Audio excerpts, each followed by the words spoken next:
తాజా అంశాన్ని చూస్తున్నాం. ప్రధాని మోదీ, చైనా అధ్యక్షుడు జిన్పింగ్ మధ్య గంట పాటు ద్వైపాక్షిక చర్చలు జరిగాయి. దీనికి సంబంధించి మరింత సమాచారం మా ప్రతినిధి అరుణ్ అడిగి తెలుసుకుందాం. అరుణ్, చెప్పండి, ప్రధాని మోదీ, జిన్పింగ్ పై వీళ్ళ మధ్య ఏ అంశాలపై చర్చించారు?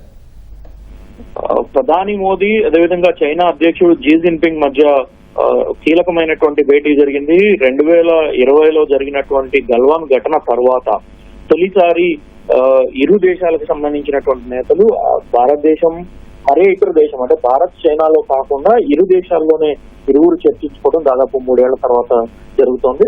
గత 3 ఏళ్ల కాలంలో పలు సందర్భాల్లో పలు విధాలుగా ఇరువురు పలు ద్వైపాక్షిక పలు సమావేశాల సందర్భంగా వివిధ దేశాల్లో, ఇండోనేషియాలో కావచ్చు, అమెరికాలో కావచ్చు, ఆ విధంగా వివిధ దేశాల్లో కలుసుకున్నప్పటికీ తొలిసారి చైనాలో జరుగుతున్నటువంటి భేటీలో ఇరు దేశాలకు సంబంధించినటువంటి నేతలు భేటీ అయ్యి దాదాపు గంట సేపు ద్వైపాక్షిక చర్చలు జరిపారు. ఈ చర్చల్లో ప్రధానంగా ఈ రోజు జరిగినటువంటి చర్చలో ప్రధానంగా 4 కీలకమైనటువంటి అంశాలు చర్చ జరిగినట్లుగా భారత ప్రభుత్వ వర్గాలు వెల్లడించాయి. ఇదే సందర్భంలో చైనా భారత్ కు సంబంధించినటువంటి వ్యవహారంలో ఇరువురు కూడా ద్వైపాక్షిక చర్చల సందర్భంగా ఇరువురు ఓపెనింగ్ రిమార్క్స్ ఇచ్చిన సందర్భంలో ఇరువురు కలిసి పనిచేయాలని, ఇరు దేశాలు పరస్పరం సహకరించుకుంటూ ప్రస్తుతం మారుతున్నటువంటి ప్రపంచ పరిస్థితులు, మారుతున్నటువంటి కాలానికి అనుగుణంగా ఇరువురు కలిసి వెళ్లాలని, పరస్పరం ఇరుగు పొరుగు దేశాలుగా ఉన్నటువంటి భారత్ చైనాలు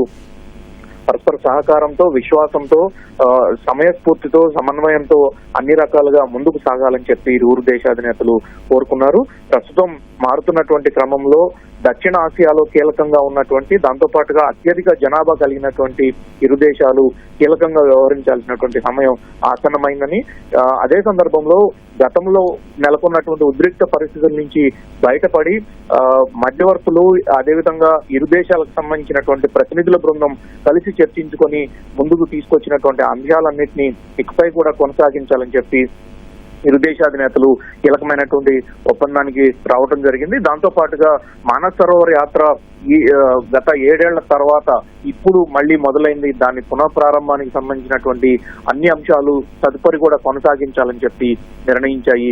దాంతో పాటు గల్వాన్ ఘటన తర్వాత ఆగిపోయినటువంటి నేరుగా ఇటు ఢిల్లీకి అటు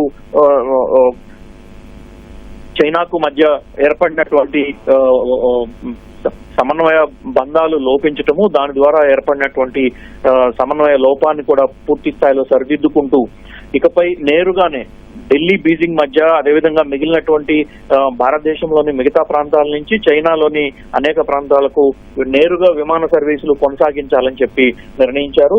ఇది త్వరలోనే అమల్లోకి రాబోతున్నట్లుగా కూడా భారత ప్రభుత్వ వర్గాలు వెల్లడించాయి. దాంతో పాటుగా ఇరు దేశాలు కలిసి పయనించాల్సినటువంటి, ఇరు దేశాలు అత్యంత నాగరికమైనటువంటి, పురాతనమైనటువంటి చరిత్రను కలిగి ఉన్నాయి కాబట్టి ఇరు దేశాలకు ఆ రకమైనటువంటి సంబంధాలు పురాతన కాలం నుంచి జరుగుతూ ఉన్నాయి కాబట్టి ఇకపై కూడా వాటన్నిటిని కొనసాగించాలని చెప్పి, ఎలాంటి వివాదాలకు ఆస్కారం లేని పరిస్థితులను తీసుకురావాలని చెప్పి, మారుతున్నటువంటి ప్రపంచానికి అనుగుణంగా, కాలానికి అనుగుణంగా ఇరు దేశాల మధ్య మరింత బలోపేతమైనటువంటి సంబంధాలు ఉండాలి అని చెప్పి ఇరు దేశాధినేతలు ఒక కీలకమైనటువంటి నిర్ణయానికి రావడం జరిగింది.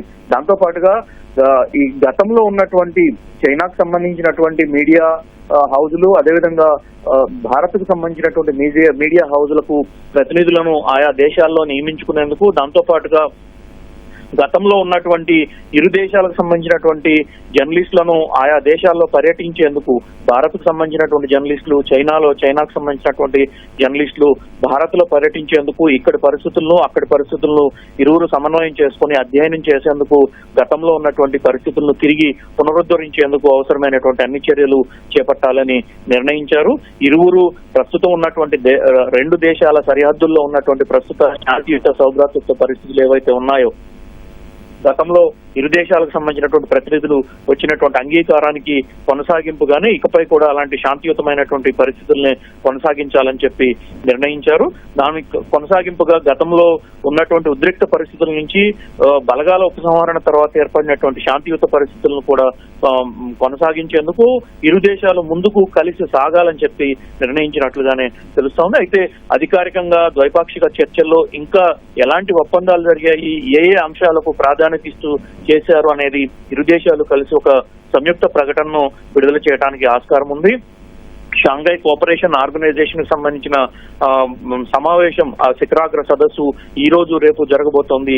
ఈ సందర్భంగానే ఇరు దేశ అధినేతలు దాదాపు 7 ఏళ్ల తర్వాత చైనాలో భేటీ కావడం, అనేక అంశాలపై చర్చించడం వంటి వీటన్నిటికీ కీలకమైనటువంటి అంశాలుగా చేర్చుకోవచ్చు. ఒకవైపు ప్రపంచంలో మారుతున్నటువంటి పరిస్థితులు, భారత్ పైన అమెరికా విధించినటువంటి సుంకాలు అత్యధికంగా ఉండటము, 50% పైగా ఉండటము, ఈ నేపథ్యంలో భారత్ చైనాల మధ్య ఈ రకమైనటువంటి పరస్పరమైనటువంటి విశ్వాసంతో కూడిన చర్చలు జరగడము కీలకమైనటువంటి అంశంగానే చెప్పుకోవచ్చు.